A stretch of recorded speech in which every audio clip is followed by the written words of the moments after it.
Everything you think you know about how big the universe is wrong. Not slightly off, not a little underestimated. Wrong in a way so profound that the human brain physically cannot process the truth. But today, we are going to try. Let us start somewhere familiar. Somewhere you think you understand. Earth. The pale blue dot. Your entire existence. The full history of every human civilization. Every war. Every empire. Every love story. Every city ever built. All of it fits inside a single rocky sphere roughly 7,917 miles across. That feels big. It is not big. If you drove your car at highway speed without stopping, no fuel breaks, no sleep, it would take you nearly 6 months to drive around the equator. That sounds impressive until you leave the atmosphere. Then it starts to feel embarrassingly small. Now bring the sun into view. The sun is not merely larger than Earth. It is in a different category of existence entirely. You could stack 109 Earths side by side across the face of the sun, and still not cover it. 1,300,000 Earths could fit inside it. If the sun were the size of a basketball sitting on a football field, Earth would be a peppercorn, roughly 2 millimeters across, rolling around in the stands 85 feet away. And our sun? Our sun is average, middle of the road, a perfectly unremarkable star by galactic standards. Stars like UY Scuti are so massive that if you replaced our sun with them at the center of our solar system, their surface would extend past the orbit of Jupiter. Not Earth. Jupiter. That is 500 million miles of star, the kind of scale your imagination refuses to simulate. But stars are not where this story ends. Stars are just the beginning. Light is the fastest thing in the universe. Nothing travels faster. It moves at 186,000 miles per second. Sunlight takes 8 minutes to reach Earth from 93 million miles away. On a clear night, the Andromeda Galaxy is visible to the naked eye as a faint smudge. That light left Andromeda 2.5 million years ago. When it began its journey, our ancestors were using stone tools. When it finally arrived in your eyes, you were standing on a planet with smartphones and skyscrapers. The universe is that old. The universe is that vast. Now let us step outside our solar system. All the way out, the Milky Way, our galaxy. A barred spiral structure spanning roughly 100,000 light-years from edge to edge. If that number sounds abstract, consider this. Traveling at the speed of light, non-stop, would take you 100,000 years to cross it. At the speed of a commercial airplane, that same crossing would take over 100 billion years. The universe itself is only 13.8 billion years old. You would not make it. Inside this galaxy are somewhere between 200 and 400 billion years the grasses. And at the very center of it, buried beneath clouds of gas and dust so dense that visible light cannot escape them, sits Sagittarius A, our galaxy's supermassive black hole. Its mass is 4.3 million times the mass of our sun. If every star in the night sky were a person standing in Times Square, Sagittarius A Saturn would be the entire weight of a mountain sitting invisibly beneath the crowd, warping everything around it without ever showing itself. And right now, at this exact moment, you are orbiting it. The entire solar system is orbiting the galactic center at roughly 514,000 miles per hour. One full lap around the Milky Way takes approximately 225 million years. The last time Earth was in this position in its galactic orbit, dinosaurs had not yet appeared. Think about that next time you feel like you are standing still. Here is something that almost nobody considers. Our solar system is not even close to the center of the Milky Way. We sit roughly 26,000 light-years from the galactic core, out in a quieter region called the Orion Arm, one of the galaxy's minor spiral arms. We are suburban, out in the suburbs of a city of billions of stars on a quiet street, on an unremarkable planet, orbiting an average star. And from that position, everything we know about the cosmos had to be assembled, piece by piece, century by century, without ever being able to leave the neighborhood. Stop, breathe, because it gets bigger. Our nearest galactic neighbor, the large spiral Andromeda Galaxy, sits 2.5 million light-years away, and it contains roughly 1 trillion stars. That is more than 3 times the estimated number in the Milky Way. Right now, Andromeda is moving toward us. The two galaxies are on a slow collision course, approaching each other at about 250,000 miles per hour. In roughly 4 to 8 billion years, depending on the most current projections, they will collide and merge into a single massive elliptical galaxy. Do not panic. When galaxies collide, the stars themselves almost never hit each other. The distances between individual stars are so enormous that they pass right through like 2 swarms of bees merging in a fog. The galaxies will blend, slowly over billions of years, like cream folding into coffee. Together, the Milky Way, Andromeda, and about 50 smaller satellite galaxies form what astronomers call the local group. a cluster of galaxies bound together by gravity, stretching roughly 10 million light-years across. And the local group, enormous as it sounds, is itself just a small suburb of something much larger. The Virgo supercluster, a vast structure containing at least 100 different galaxy groups and clusters, including our own local group, spread across roughly 110 million light-years. That is 110 million light-years of galaxies, all loosely bound, all drifting in the same gravitational neighborhood. But in 2014, astronomers redrew the map, and everything changed. A team led by astronomer R. Brent Tully at the University of Hawaii announced that the Virgo supercluster was not the largest structure we belong to.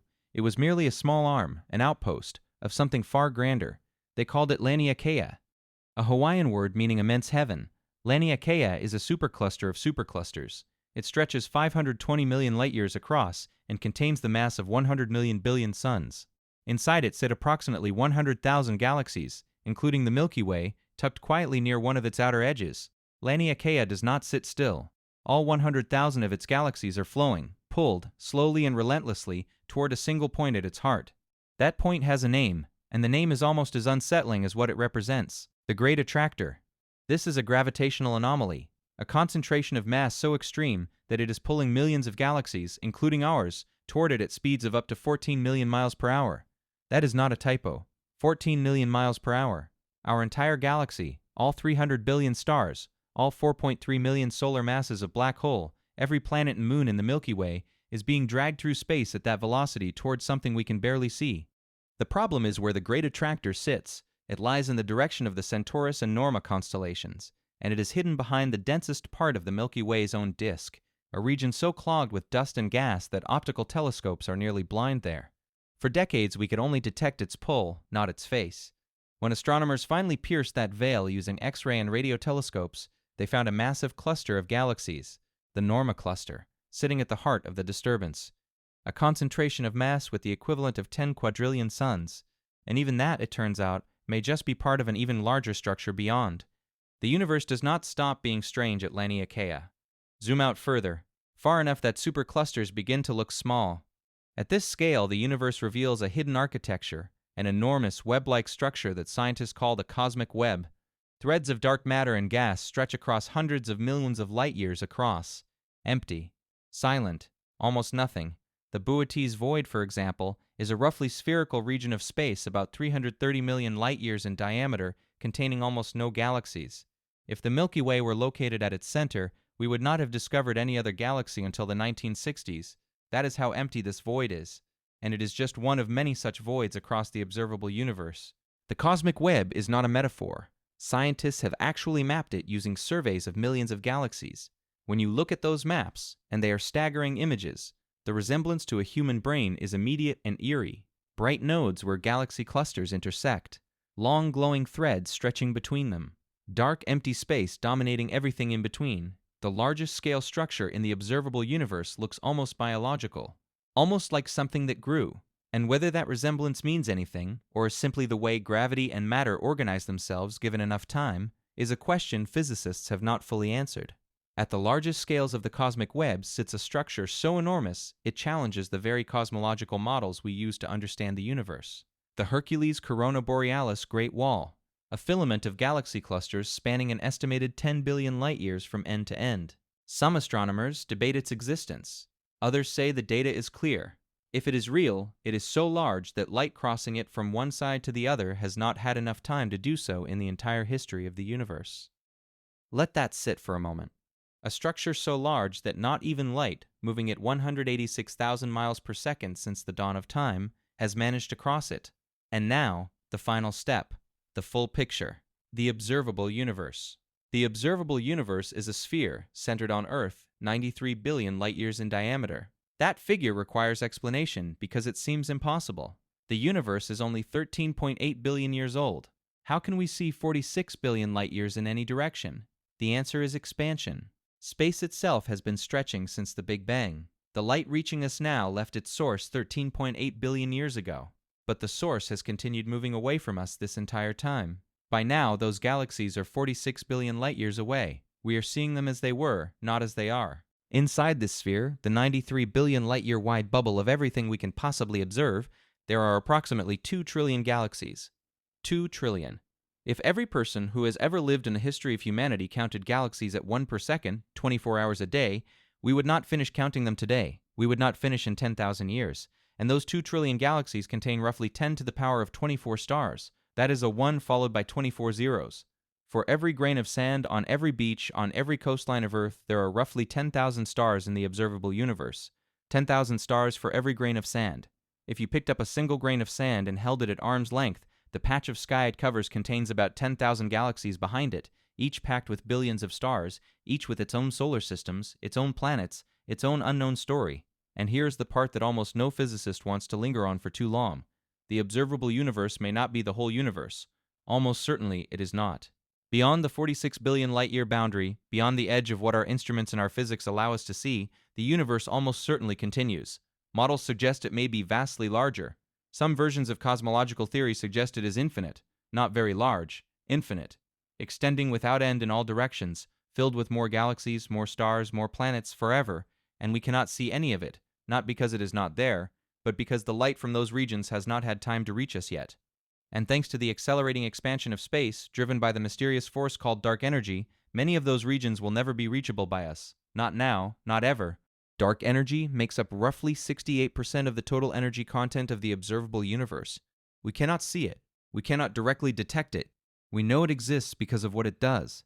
It is pulling the universe apart at an accelerating rate. Galaxies beyond a certain distance are already receding from us faster than light can travel. They are, effectively, gone. Already beyond our cosmic horizon. Already unreachable. The universe is not just large. It is large in a way that permanently escapes us. So here is where we actually stand. You are on a peppercorn orbiting a basketball star, tucked into a galaxy containing 300 billion such stars, which itself is a single grain in a supercluster of 100,000 galaxies, which is a tiny node in a web of 2 trillion galaxies we can observe, inside a universe that may be infinite in all directions, and is absolutely, certainly, incomprehensibly larger than anything your mind will ever be able to hold. You are not small in the sense of being unimportant. You are small in the sense of being the universe looking at itself, because as far as we know, we are the only corner of it that has ever stopped to wonder just how large it is. That is either the most humbling thing you have ever heard, or the most spectacular. Maybe it is both. What part of this genuinely broke your brain? Was it the great attractor dragging us through space at 14 million miles per hour? Was it the 2 trillion galaxies? Was it the voids, those impossible silences between the filaments? Tell me in the comments which moment hit you hardest, and if this kind of content makes you feel something, that electric mix of terror and wonder, hit that like button and share this with someone who needs a reminder of how extraordinary it is to exist at all. Subscribe if you are not already, because next time we are going even deeper into what lies beyond the observable universe and why some physicists believe there may be infinite versions of you out there, right now, in universes we will never reach. The universe is not just bigger than you imagined, it is bigger than you can imagine, and we are just getting started.